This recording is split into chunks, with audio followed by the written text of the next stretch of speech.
If you can walk me through the events, starting from obviously this morning and then to eventually you guys reaching out and calling 911. Pretty normal morning. Girls woke up and one of their friends had asked them to, they wanted to go to Elevate with like their mom's friend. Their best friends live next door. Grandma was supposed to come get them. I think she showed up around like 10:30 or something, took them to Elevate. As the older daughters left for the trampoline park, Parker was supposedly left alone in Chris's care. As investigators try to piece together what may have happened, unsettling discrepancies begin to emerge, and shocking evidence raises a haunting question. Was this a heartbreaking mistake or a catastrophe waiting to happen? The suspect in question and all persons charged with a crime are presumed innocent unless and until proven guilty in a court of law. It's like baffling. I don't know. It's baffling that this happened. Our lives have been literally perfect. The panicked 911 call comes in around 4 p.m. from 37-year-old Christopher Schultes. As the dispatcher attempts to keep him calm, Marana County Police and first responders weave through the busy streets in a desperate race to get to the scene. Medics were talking about rigor in there already. As the officer prepares to get Chris's version of events, a group of investigators outside try to piece together what little information they have from the child's mother. However, a disturbing observation made by one of the paramedics will leave them questioning if there's more to the story than they've been led to believe. Mom's an anesthesiologist, so mom was working. Mom arrived, asked where the daughter was. Dad came out here, brought the kid in. It was like that. Mom started working on the kid. Dad said the kid had been in the car for 45 minutes. AC was running.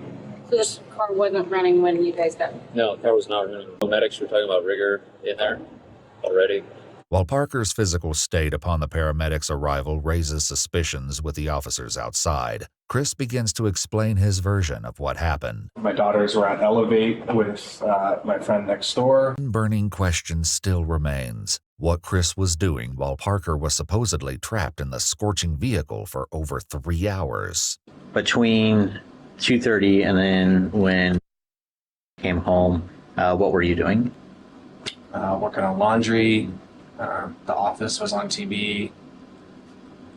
Just drinking a Dr. Pepper.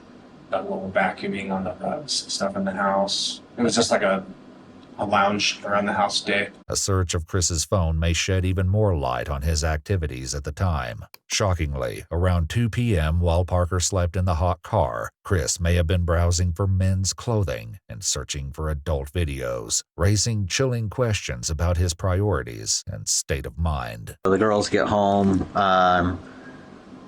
about 2:30. You checked. Still sleeping, and the car was still on. Okay.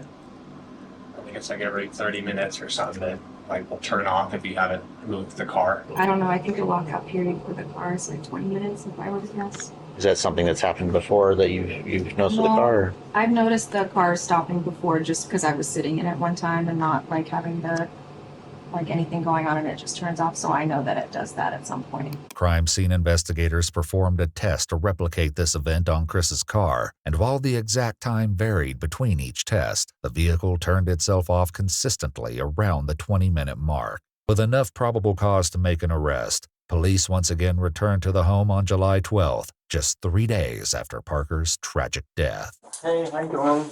Good, how are you? I'm all right. You have Chris come out to us, please. Chris, this one.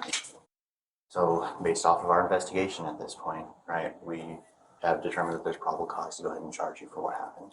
Okay. Let's come out here, Christopher. No. It's okay.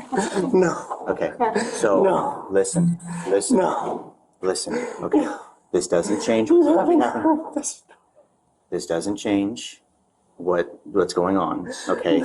What happens at this point